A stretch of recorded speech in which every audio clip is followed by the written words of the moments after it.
Welcome back for another video blog. It's Victor and Matt from the 110 Sports Podcast. So Tim Tebow struggled this past weekend, Victor, against the Patriots.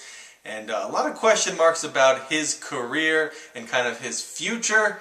If you're John Elway and you're in the Broncos management, what do you do with Tim Tebow heading into kind of a long offseason and into next year? Well, the first thing that Elway and John Fox have to do is kind of make a stand on what they want to do, because you can't just keep saying, well, we'll see what happens, I think, Elway's on record saying that he's going to work with Tim Tebow, work on his mechanics, and see if he can help. So I think from that standpoint, you give Tebow at least one, maybe 2 more years in Denver.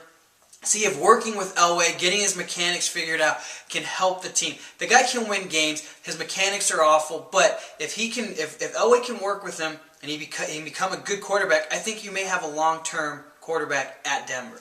I definitely think you keep Tebow for the off season and you use him as kind of your starting quarterback going into the next season. But the main reason I think you keep him is to generate a lot of excitement from your fan base and ticket sales. You can sell a lot of sponsorships, sell out all those corporate suites, but you have to bring somebody in to compete against Tim Tebow because he's not going to be your long-term fix. You can see it. He just can't play the game at a high-level position. He's a great kid, though. I don't want a whole lot of hate email. He is a great kid, but you're going to have to bring someone in to compete against him and eventually take the job from him.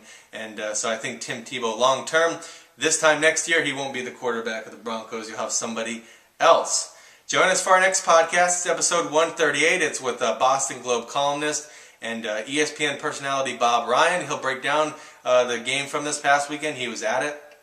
We'll talk about the Patriots and Brady and Tebow, and we'll also touch on the Celtics and the Red Sox. So join us for our next podcast with Bob Ryan, episode 138 on 110sportspodcast.com.